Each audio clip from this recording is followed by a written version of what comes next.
Welcome back to At Your Service. This is a weekly podcast where we have conversations with seasoned service-based business owners. Super excited to be chatting with a very good friend of mine, Alex. Welcome to the show. Thanks for having me. Yeah, I'm excited.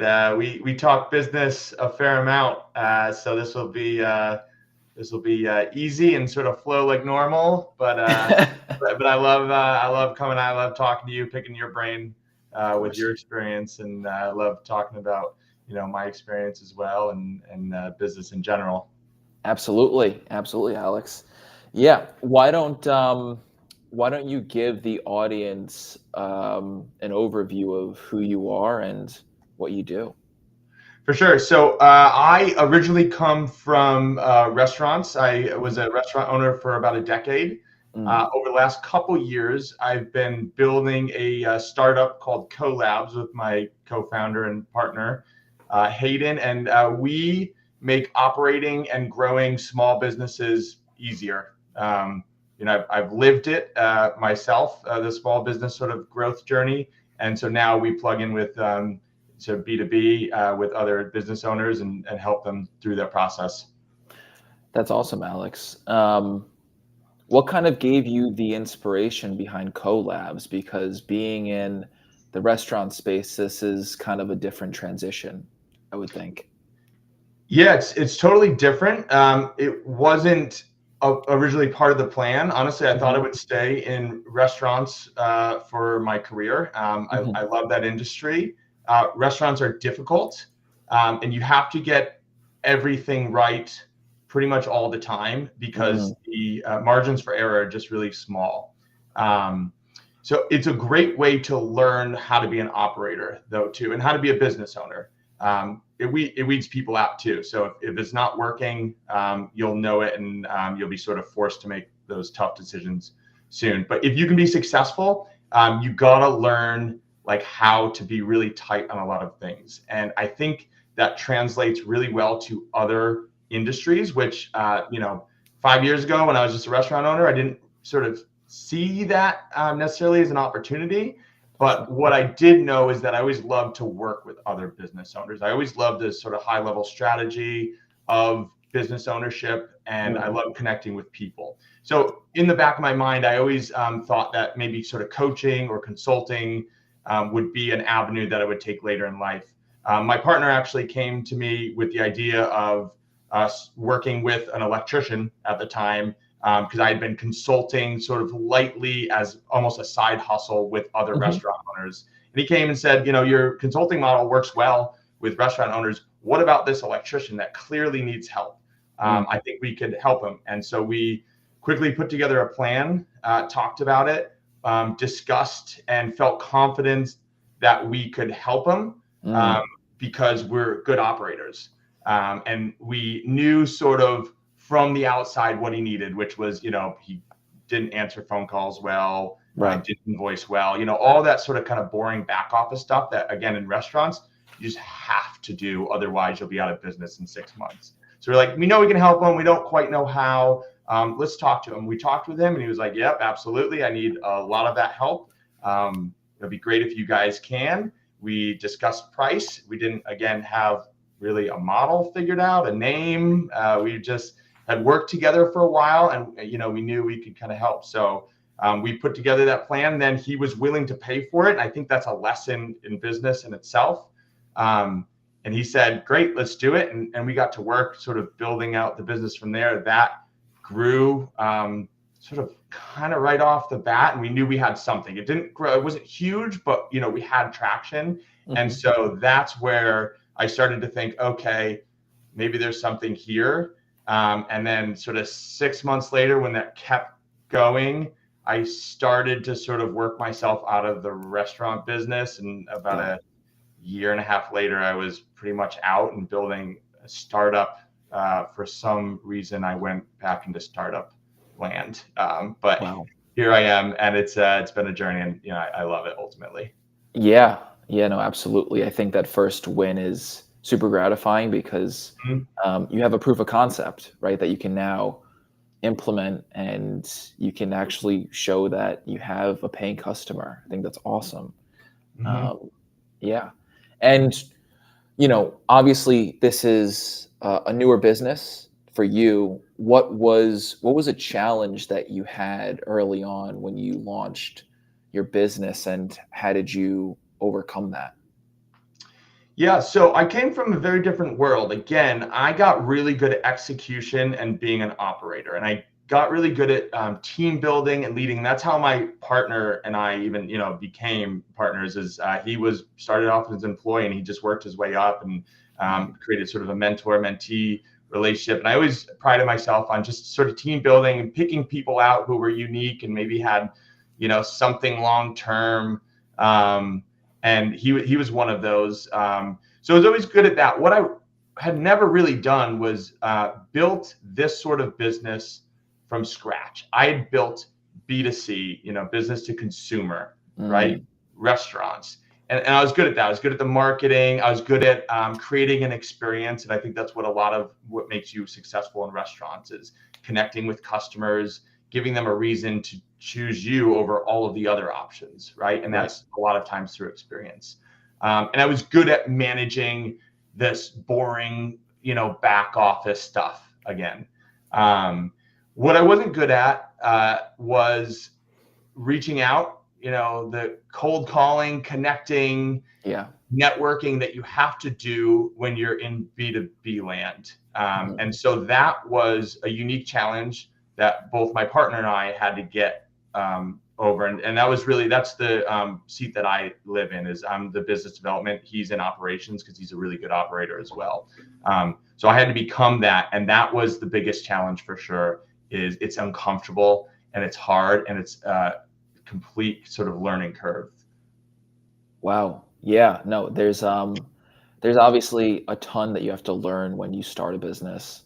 And it's also good that, you realize your strengths along with your partners as well. So there's not a lot of overlap. So you're not doing the exact same thing. I think that happens when a lot of people, when they partner up sometimes, is that they tend to have a similar skill set, which initially it sounds great. But then, if the both of you are really great at operations but not good at business development, then you have an inefficiency in your business. So it's good that you realize that. Yeah, I've had good partnerships and bad partnerships. I've been in a number of different businesses, probably closing on 7 or 8 now. And there's a joke that said the only thing worse than having a business partner is not having a business partner. It can go, it's very difficult. Like you're getting married to this person. And again, I've had some really good long-term relationships and I've had some bad ones. And the bad ones don't have that delineation of where people live, in that world. Are you, business development? Are you operations? Are you a silent partner? And so I think it goes wrong when those expectations are not clear. And so I let him do what he's really good at, which is, again, leading the team now and operations of it. I stay in my lane, which is networking, connecting, and trying to sort of drum up business. And the problems happen when you are sort of overlapping. And I've seen that firsthand, and it's very obvious very quickly when it's bad. And I've been lucky enough to get out of those situations somewhat quickly, but they're always very draining and they're not productive. Certainly, absolutely. Yeah, very, very well said, Alex. And also wanted to ask, you have a ton of experience in the restaurant space, and now what you're doing with CoLabs. So what do you enjoy about what you do now? Yeah, it's very different from, again, restaurants and where I came from. There's a lot more flexibility and freedom. And what really makes me tick is, again, that sort of high level strategy. And I'm very interested in seeing other businesses and other perspectives. And I've always had a growth based mentality. And so I love to learn, but I also specifically love to learn by doing. And so the other side of that is if you sort of dilute your focus too much, your results will be diluted as well. And so that's something that has been a challenge for me. Again, I told you about, the 7 or 8 businesses I've been a part of. I've really distilled that down to my focus is this one. I've exited most of my business or am a silent partner in the other ones that I still maintain any ownership of. And I'm 100% focused on this, but it allows me to see other businesses and be strategic on other people's businesses and work with them. And so I get to sort of tickle that thing within me, which I love to sort of just explore, but I don't have to be a partner. I don't have to be in their business as an owner. I just get to work with them. Yeah, no, absolutely. I think that's incredible. Very, very well said. Excellent. And with CoLabs, I don't, at least my perception is that you don't have a ton of competition. You're very niched in what you do. Once again, it could just be my perception of it, but from your perspective, how do you stand out from your competition? Mm-hmm. Yeah, it's a good question. And it's something that I have been trying to figure out. And I think I have figured out to a large degree, but early on, that was my question is, is what we have unique? Is it even scalable? And that's where we started. We started with one client. We had that for like 6 months, and we went from 1 to 4 clients after around that sort of 6-month period when we figured out the model, or at least figured out enough of the model. But I started to explore what is my competition, and I think you have to look past just certainly even businesses and think about, well, what do you compete with? Is it software? Is it for us, we do a lot of back office operations, right? So we'll do bookkeeping, invoicing, answering the phone calls. We basically plug in a team that can do their sort of daily marketing, do all the things that you need to do in the business, so behind the scenes, that a lot of small business owners are either trying to do themselves or just aren't doing it all. So we compete with other employees who are just kind of looking to be an office manager, right? We have a team of sort of office people, right? So, but if somebody came and, said that I can do your bookkeeping for us, that would be, part of, what we do. We also work on growth and coaching and business development and the strategic stuff. And there's a lot of organizations that do that. They do it in a manner that is usually that straight consulting model, which is here's how to do it. Here's the plan. We'll sort of build out the framework for you, and now you have to implement it. We take that model, and because I've been in those shoes for a very long time of a small business owner, I found, and this was sort of one of the thesis of where we started, was that I get more overwhelmed if I'm busy and doing a ton of things. If somebody says, hey, you should do it this way. Right. Great. That's a great idea. And I trust your opinion on this, but it's overwhelming for me to think about. Now I have to try to implement that idea. I have to sort of galvanize my staff to do it. I have to create the sort of strategy behind it. I have to follow. So it's not just a small thing, but like a lot of people will give like small pieces of advice. And so that consulting model, because I tried it when I was an overwhelmed business owner, and it didn't work for me, because I needed a team to actually help me implement it. And so that's where we brought those two worlds together. So I haven't seen really a lot of things that compete on the full package of what we do. I'm still sort of out there searching and, trying to question whether we have something that's completely unique. I don't think it is really that unique. I just think how we package it together and where we come from is unique. And that's bringing it all together, making it really easy to say, here's how you should do it, or here's a few different ways that you should do it as a business owner. Let's talk about which one you prefer. And then we have a team to plug in and help you actually achieve it and get there. And so the owner can really just a lot of times sign off on things. And that makes your life a whole lot easier. That's something that I was searching for as a business owner and could never really find it.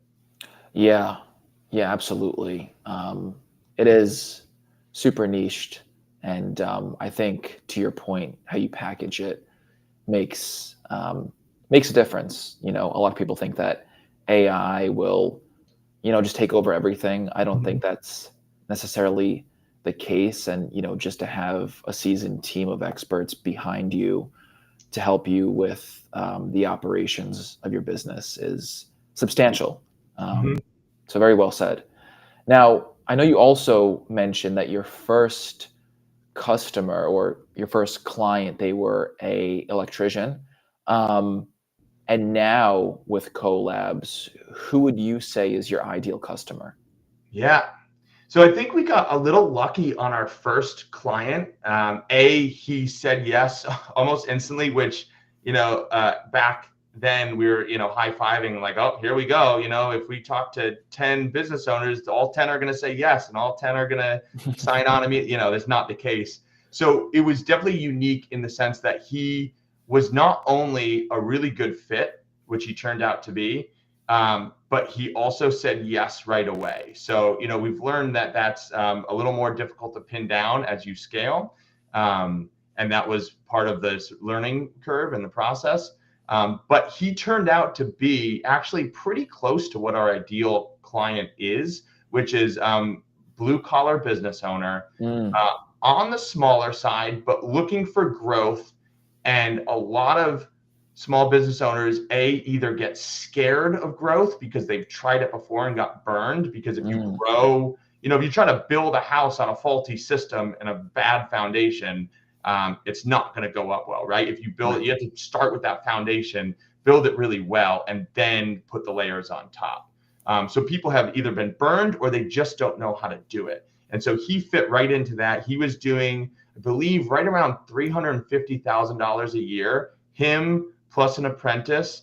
And we were able to work him up within like 6 months to a run rate of close to $700,000. Wow. And now he's doing, with the same team, just us plugged in behind him, he's doing close to $1 million. So in that space, with a very small team, you can do, and we have other clients that are very similar structure and do over $1 million. They work, they hustle. But you can do $1.3 million, $1.4 million, and you can be very profitable as a small team in that space: electricians, HVAC, plumbing. So we love the businesses that are, between that 350 up to $1 million, because we can be very impactful. And a lot of times they're struggling with just keeping up with the workload and don't know how to kind of plug in and fix that. So we can sort of create a lot of value quickly, and then start to grow them after, about kind of a month of working with them. And it really starts to feel much more systemized, much more like a business that's working for you as opposed to sort of running your life. Wow. Yeah, that's pretty substantial growth. That's pretty incredible. And I know that your company has had very similar growth in terms of revenue and in terms of, onboarding new clients. So, wanted to ask, what has been your secret, especially because I know that you wear the hat of sales and sort of business development. What has been your strategy to onboarding new clients and just growing your business? Yeah, so I think there's also a distinction that needs to be made, because there's different ways to grow a business. Really, kind of two is one, you're going to bootstrap it, or two, you're going to create funding, right, or get funding and use that to fuel your growth and hire people, sort of instantly and start building out the business. We are bootstrapping this business, put some of our own money in, and have used that to fuel it a little bit. But really, we're using the profits and the revenue to grow month over month. It's a slower path to growth. If I raised $1 million, I could hire, a good sales team, marketing team, and really put the sort of structure of, what's needed behind us and use that to sort of more quickly fuel it. But I think there's a lot to be said for bootstrapping a business. Yes. And if done well and with the right people and the right mentality, it's a much better way to do that, right? And so we started at the back of what we wanted to achieve, and really we wanted to achieve stickiness, scalability, and a profitable business. I was in restaurants, and I had been in that for about a decade, fighting for small margins. If you're crushing it, you're doing 8% kind of net profit. Right. As hard, way to live. We were lucky we had good, busy restaurants, but it's still, you got to fight for everything. So we started, and that's what we wanted to achieve.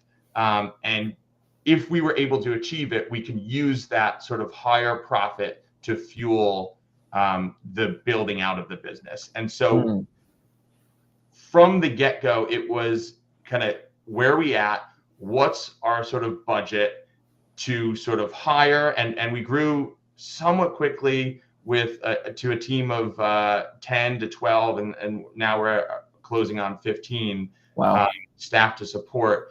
This is our first full year, but every single month we kind of worked on what is the budget and be very sort of hyper vigilant on what we have.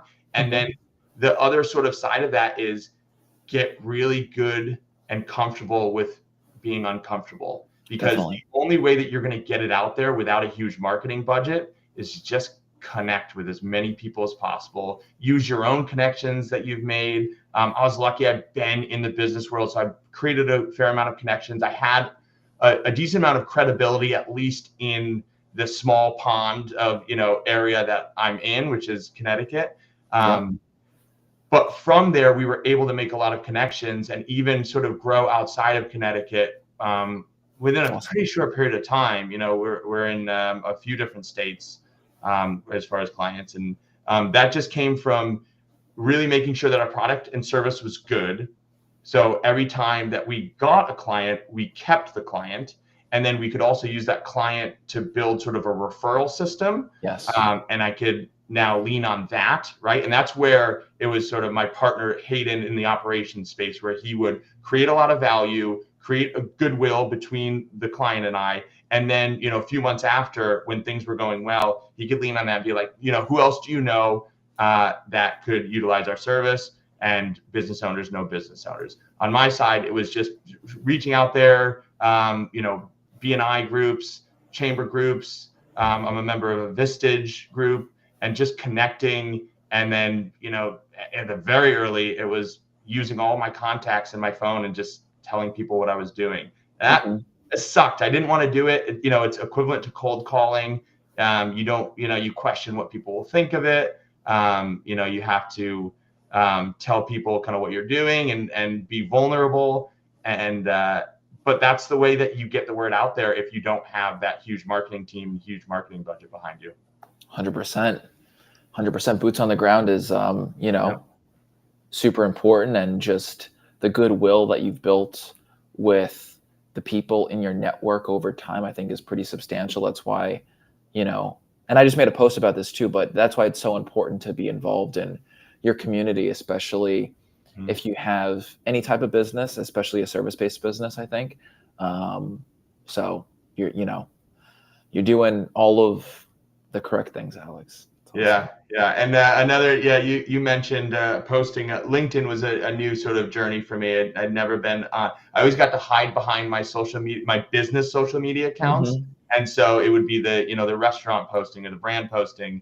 Now I realize fairly early on, like, I got to get my name out there, not just in the small pond of where I live.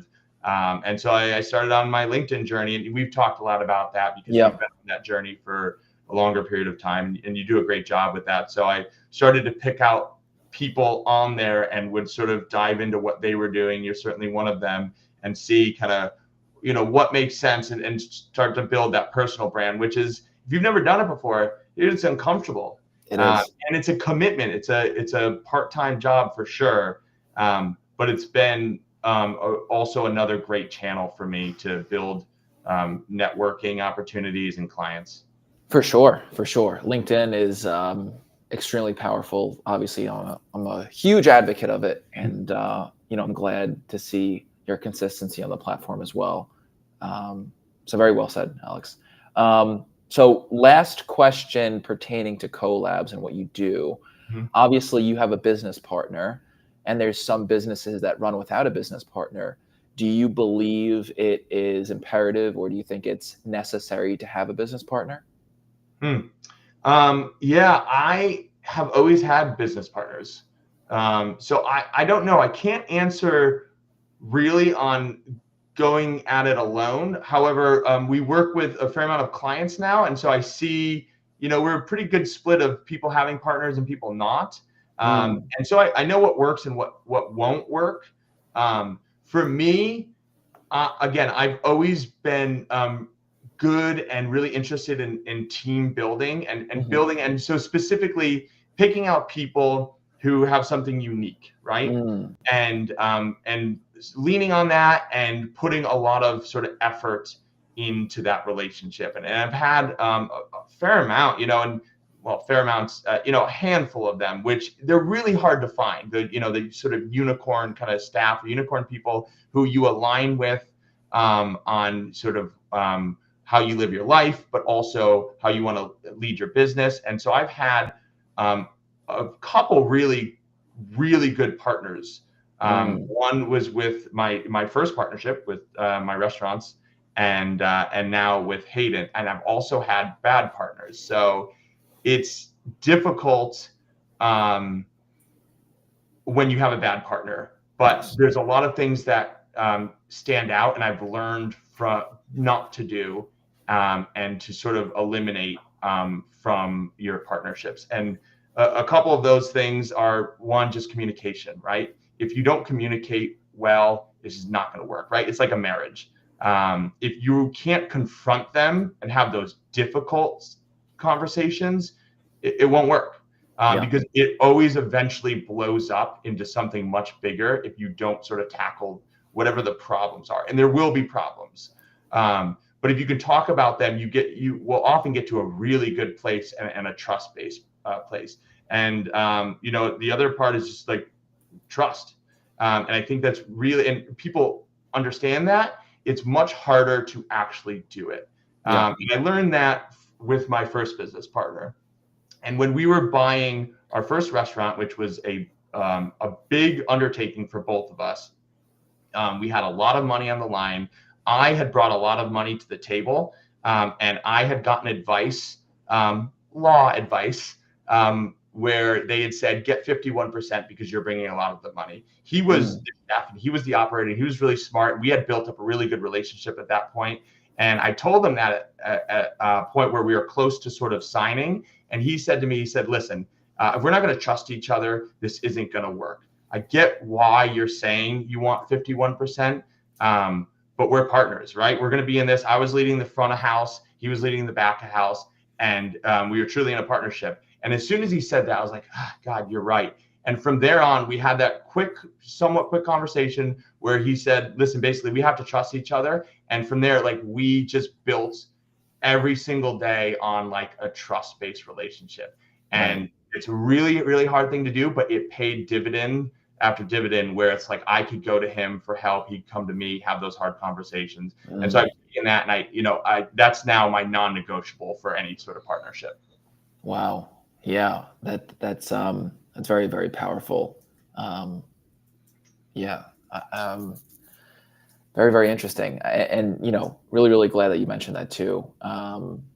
Obviously, I think you could structure it however you wish, and um, various people they have their own sort of structures, and how the percentages look, and depending on who brings more capital or however it looks. But There's yeah, always a reason, and that's the problem. There's always a reason to try to get something for yourself, right? And so whether it's bringing money, or whether you're doing more work than the other mhm, person, or whether you're in a more important seat than the other person. And so that was his main point, is like, sure, you're bringing the money, but I'm going to work my ass off in the kitchen, right? And I'm going to build this, and I'm going to lead this team in the back. And that was one of the reasons that we were a successful restaurant. One of the big reasons we were successful yeah, is because we didn't have to deal with the turnover issues that most restaurants deal with, front of house and back of house. And so people always complain to this restaurant, like, I can't find good people. And, they always end up leaving. We just never had that problem because we both held down our jobs